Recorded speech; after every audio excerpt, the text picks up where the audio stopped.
Hi everyone, welcome to ACR smart English with Rahul. বন্ধুরা, বর্ণকে ইংরেজিতে letter বলা হয়, কিন্তু তোমাদের কি জানা আছে বাংলা বর্ণ এবং ইংরেজি বর্ণগুলির মধ্যে পার্থক্য কি? ইংরেজি বর্ণগুলিকে ক্যাপিটাল এবং স্মল লেটারে লেখা হয়। তোমাদের কি জানা আছে কোন ক্ষেত্রে ক্যাপিটাল এবং কোন ক্ষেত্রে স্মল লেটারে লিখতে হয়? আচ্ছা, এটা বলতে পারবে যে বাক্যের মধ্যে কিছু অ্যাডজেক্টিভ এবং প্রোনাউনকেও ক্যাপিটাল লেটারে লেখা হয়? জানা আছে? আজকের এই ভিডিওতে এই সব বিষয় নিয়ে আমরা বিস্তারিতভাবে আলোচনা করব। Stay connected, I will be back soon.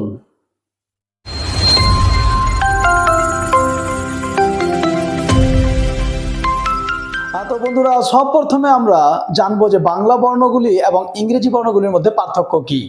দেখো, বাংলা বর্ণ এবং ইংরেজি বর্ণগুলির মধ্যে প্রধানত দুটি পার্থক্য লক্ষ্য করা যায়। কয়টি? ইয়াস, দুটি পার্থক্য লক্ষ্য করা যায়। প্রথম পার্থক্য হলো যে বাংলা বর্ণমালায় একটা বর্ণ দুবার রিপিট করা হয়েছে, দুবার পুনরাবৃত্তি করা হয়েছে। বাংলা বর্ণমালায় ব বর্ণটি দুবার আছে, কিন্তু ইংরেজিতে এ থেকে জেড পর্যন্ত কোনো বর্ণ দুবার নেই। এটা এক নম্বর পার্থক্য। দুই নম্বর পার্থক্য হচ্ছে যে ইংরেজি বর্ণগুলিকে ক্যাপিটাল এবং স্মল লেটারে লেখা হয়, কিন্তু বাংলা বর্ণগুলিকে ক্যাপিটাল বা স্মলে লেখা হয় না। এই ছিল দুটি প্রধান পার্থক্য বাংলা বর্ণ এবং ইংরেজি বর্ণের মধ্যে। কি কি বললাম? এক নম্বর, বাংলা বর্ণে ব বর্ণটি রিপিট করা হয়েছে, কিন্তু ইংরেজি বর্ণে কোনো বর্ণ রিপিট করা হয়নি। নাম্বার টু, ইংরেজি বর্ণগুলিকে বা লেটারগুলিকে ক্যাপিটাল এবং স্মল লেটারে লেখা হয়, কিন্তু বাংলা বর্ণমালাকে ক্যাপিটাল বা স্মলে লেখা হয় না। এই ছিল বর্ণমালার পার্থক্য। চলো আমরা এবার মূল আলোচনায় চলে আসি। ইউজ অফ ক্যাপিটাল লেটার্স, অর্থাৎ কোন ক্ষেত্রে ক্যাপিটাল এবং কোন ক্ষেত্রে স্মল লেটার ব্যবহার করব। বন্ধুরা, মনে রাখবে ইংরেজির সব ক্ষেত্রে প্রায় স্মল লেটারই লিখতে হয়। কিছু কিছু ক্ষেত্র আছে যেখানে শুধু ক্যাপিটাল লেটার ব্যবহার করতে হয়। আজকে আমরা 12টা নিয়ম আলোচনা করব ক্যাপিটাল লেটার ব্যবহারের। সর্বপ্রথম নাম্বার 1, এক নম্বর নিয়ম হচ্ছে যে কোনো ইংরেজি বাক্য ক্যাপিটাল লেটার দিয়ে শুরু করতে হবে। অর্থাৎ যখনই আমরা কোনো ইংরেজি বাক্য লিখব, সেই বাক্যটা অবশ্যই ক্যাপিটাল লেটার দিয়ে শুরু করতে হবে। যেমন দেখো, উই শুড লার্ন ইংলিশ, আমাদের ইংরেজি শেখা উচিত। লক্ষ্য করো, উই এর ডাব্লিউটা ক্যাপিটাল লেটার হয়ে গেছে। এই ছিল এক নম্বর। নাম্বার 2, 2 নম্বর হচ্ছে প্রপার নাউন। প্রপার নাউনের প্রত্যেকটি অংশের প্রথম বর্ণটি ক্যাপিটাল লেটার হবে। আচ্ছা, প্রপার নাউন জানা আছে তো? চলো বলে দিচ্ছি। প্রপার নাউন অর্থাৎ যেসব নাউন নির্দিষ্টভাবে কোনো ব্যক্তি, বস্তু বা স্থানকে বোঝাবে তাদেরকে প্রপার নাউন বলা হয়। ধরো, আমি যদি বলি শহর বা টাউন, এটা প্রপার নাউন নয়, কিন্তু আমি যদি বলি কলকাতা, হাওড়া, শিলিগুড়ি, তাহলে এগুলি হচ্ছে প্রপার নাউন, কারণ এরা নির্দিষ্ট করে একটা শহরকে বোঝাচ্ছে। আমি যদি বলি নদী, তাহলে এটা প্রপার নাউন নয়, কিন্তু আমি যদি বলি গঙ্গা, পদ্মা, যমুনা, তাহলে এগুলি হচ্ছে প্রপার নাউন। আশা করি বুঝে গেছো। চলো এবার ফিরে এসো ক্যাপিটাল লেটারে। তাহলে 2 নম্বর নিয়মে আমরা কি বললাম? প্রপার নাউন অর্থাৎ নির্দিষ্ট নামের প্রতিটি অংশের প্রথম বর্ণটি ক্যাপিটাল লেটার হবে। ভালো করে লক্ষ্য করবে, প্রতিটি অংশের প্রথম বর্ণটি ক্যাপিটাল লেটার হবে।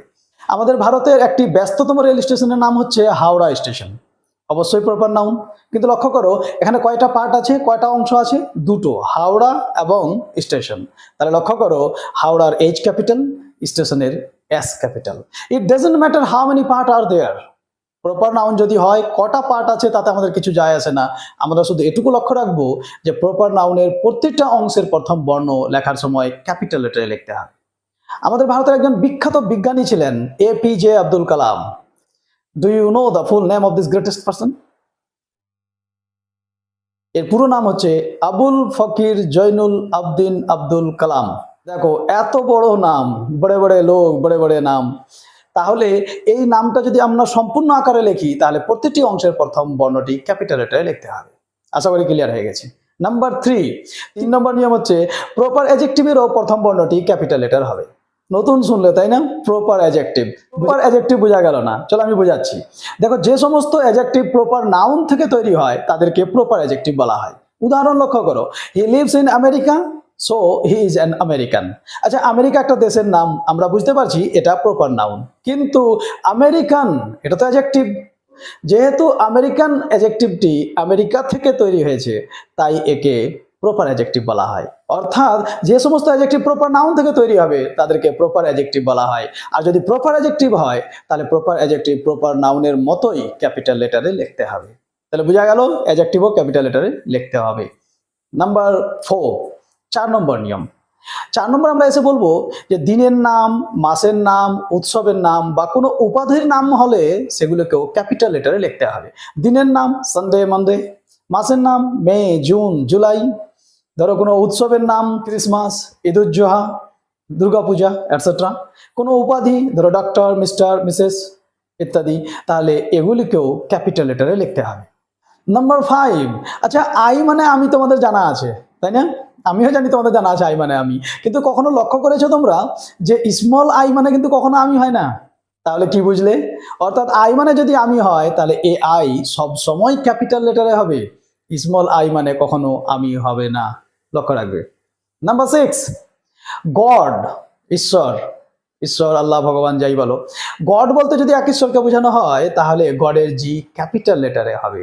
For the respect of god, বুঝতেই পারছো ঈশ্বর বলে কথা, তো ওর সম্মানার্থে গডের জি ক্যাপিটাল লেটারে হবে।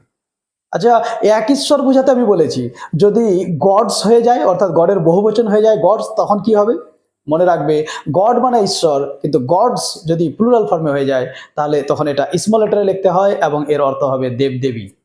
কিন্তু আমাদের এটাও জানা থাকতে হবে যে গডের পরিবর্তে যদি কোনো প্রোনাউন ব্যবহার করা হয় তাহলে গডের রেসপেক্টে বা ঈশ্বরের সম্মানার্থে তার পরিবর্তে প্রোনাউনটাকেও ক্যাপিটাল লেটারে লিখতে হয়। উদাহরণ লক্ষ্য করো কি লিখেছি আমরা, god tells us to follow him. লক্ষ্য করো হিম, আচ্ছা হিমটা কার পরিবর্তে বসেছে? গডের পরিবর্তে। স্যার গডের জি তো ক্যাপিটাল থাকবেই, বুঝতে পারছি আমরা, কিন্তু গডের পরিবর্তে যখন আমরা প্রোনাউন হিম ব্যবহার করেছি, লক্ষ্য করো হিমের এইচটাও ক্যাপিটাল হয়ে গেছে। তাহলে কি শিখলে? প্রোনাউনও ক্যাপিটাল লেটারে লেখা যায়, বোঝা গেল? আমরা আগে জানলাম অ্যাডজেক্টিভও ক্যাপিটাল লেটারে লেখা যায়, আর এখানে আমরা জানতে পারলাম যে বাক্যের মধ্যে প্রোনাউনকেও ক্যাপিটাল লেটারে লিখতে হয়। নেক্সট, আচ্ছা এবারে আমাদের মনে রাখতে হবে যে ইনভার্টেড কমা, এই যে যখন আমরা কারো কোনো বক্তব্যকে হুবহু তুলে ধরি বা যেটাকে আমরা ডাইরেক্ট স্পিচ বলি, ওটাকে ইনভার্টেড কমার মধ্যে লেখা হয়। তোমরা উদাহরণে দেখতে পাচ্ছ ইনভার্টেড কমা দেওয়া আছে। তো ইনভার্টেড কমা যদি থাকে তাহলে ইনভার্টেড কমার মাঝের অংশটা ক্যাপিটাল লেটার দিয়ে শুরু হবে। ক্লিয়ার? নেক্সট, এবারে আমরা জানবো যে sign of exclamation. Sign of exclamation জানা আছে? মনে রাখবে ইংরেজি বাক্য 3টা চিহ্নের কোনো না কোনো একটা দিয়ে শেষ হবে, হয় ফুল স্টপ হবে, না হয় প্রশ্নমূলক চিহ্ন হবে, আর না হয় আবেগসূচক চিহ্ন হবে।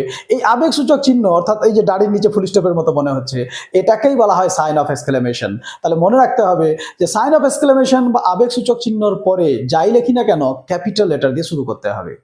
নেক্সট, এবারে আমরা জানবো যে মর্যাদাপূর্ণ পদ, যে কোনো মর্যাদাপূর্ণ পদ ক্যাপিটাল লেটারে লিখতে হয়। Chief minister, prime minister, president, এগুলো সম্মানীয় পদ, তাহলে ওদের সম্মানার্থেও এই পদগুলি ক্যাপিটাল লেটার দিয়ে লিখতে হবে। আচ্ছা, ইন্টারজেকশন বুঝো তোমরা?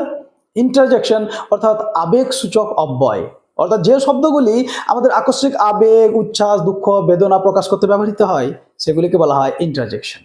যেমন হুররা, কি আনন্দ, এলাস, আহারে, ফাই, ছি। আমরা ওখানে বলি না ছি তুই এইরকম, what is the meaning of ছি?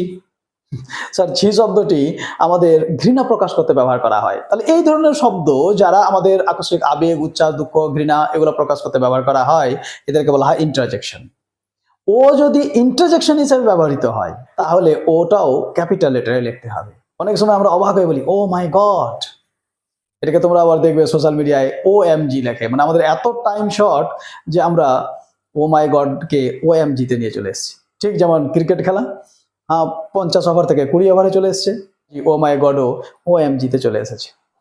ফাইনালি দ্য লাস্ট ওয়ান, সবশেষে আমরা জানবো যে ইংরেজি কবিতা। তোমরা লক্ষ্য করেছো ইংরেজি কবিতা? যদি না লক্ষ্য করা থাকে তাহলে এই ভিডিওটা দেখার পর ইংরেজি টেক্সট বই খুলবে আর ওখানে কবিতা কোথায় আছে বের করবে। নিয়ম হলো কি, ইংরেজি কবিতার প্রতিটি লাইনের প্রথম বর্ণটি ক্যাপিটাল লেটার হবে। ক্লিয়ার? বোঝা গেল? তাহলে আমরা 12টা নিয়ম আলোচনা করলাম এখানে। এই ক্ষেত্রগুলিতে বা এই স্থানগুলিতে আমরা ক্যাপিটাল লেটার ব্যবহার করব এবং এই জায়গাগুলি বাদ দিয়ে বাকি সব ক্ষেত্রে আমরা স্মল লেটার ব্যবহার করব। So dear viewers, how is the class? কেমন লাগলো? নতুন কিছু জানতে পেরেছো? আই স্ট্রংলি বিলিভ যে তোমরা নতুন কিছু জানতে পেরেছো, কারণ আমাদের অনেকেরই জানা থাকে না যে অ্যাডজেক্টিভও ক্যাপিটাল লেটারে লেখা হয় বা প্রপার অ্যাডজেক্টিভ কি। অনেকের এটা জানা থাকে না যে প্রোনাউনও ক্যাপিটাল লেটারে লেখা যায় যদি বাক্যের মধ্যে থাকে। তো আশা করি এই ক্লাসটা তোমাদের হেল্প করবে এবং এরপরে আমরা ক্যাপিটাল লেটার আর স্মল লেটার নিয়ে কখনো কোথাও ভুল করব না। আচ্ছা আচ্ছা, বিদায় নেওয়ার আগে তোমাদের আমি একটা প্রশ্ন দিয়ে যাই যে বাংলা বর্ণমালায় আমরা জানতে পেরেছি যে ব বর্ণটি দুবার আছে। তোমরা অবশ্যই বাংলা টিচারকে জিজ্ঞেস করবে যে ব দুবার কেন আছে। বোঝা গেল? তাহলে এই ধরনের আবার মজার মজার ভিডিও নিয়ে খুব শীঘ্রই তোমাদের সঙ্গে দেখা হবে। Till then keep learning and keep practising English grammar. Bye by.